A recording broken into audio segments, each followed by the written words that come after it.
What are you hearing from the risk managers, the people you're speaking to at Ferma about Africa when you talk to them? Well, I'm hearing a lot of interest on the continent and what the continent has to offer. I'm also hearing a disconnect in terms of what the continent means to Europe. Yeah. From an insurance perspective, I'm also hearing a bit of fear because there's not enough published information on the African markets.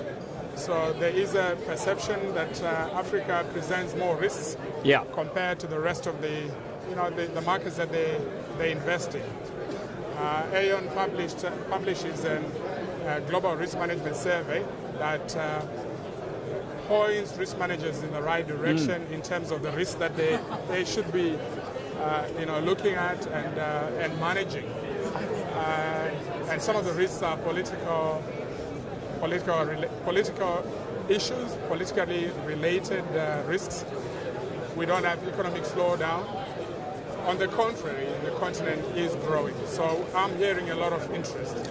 But I guess it's a lack of understanding that leads to the misconception about certain dangers that exist out there as well. So I guess if Aon's trying to provide more information, it is that kind of information and data which clients can find reassuring, isn't it?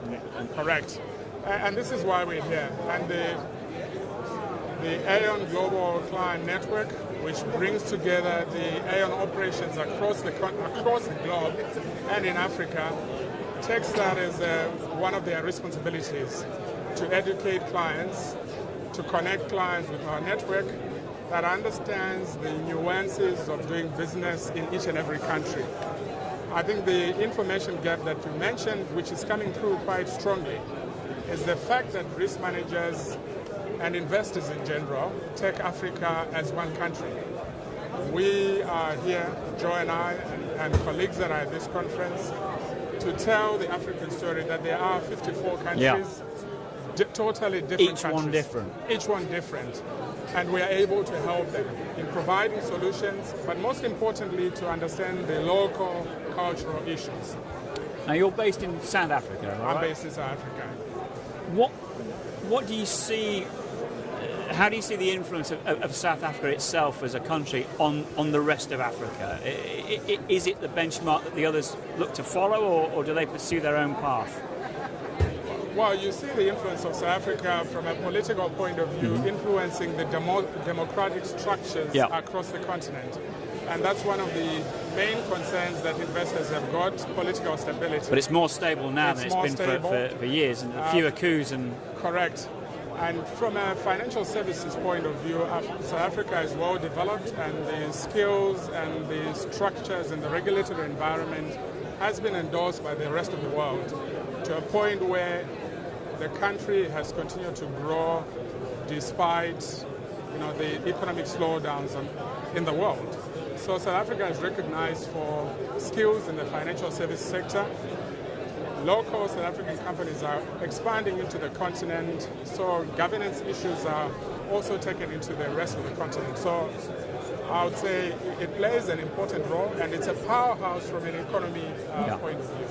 So, and I guess one that whether knowing it or not, this is what we'll see follow anyway. The growth of Africa can only continue, can't it? Oh yes, the reports out there are pointing to a continued growth of most economies that make up the African continent, averaging 5 to 7%. The oil-producing countries, Nigeria, Ghana, Angola, are obviously showing greater growth, and recently we'll be joined by the likes of Mozambique, Tanzania, Kenya, that have found deposits of oil and gas.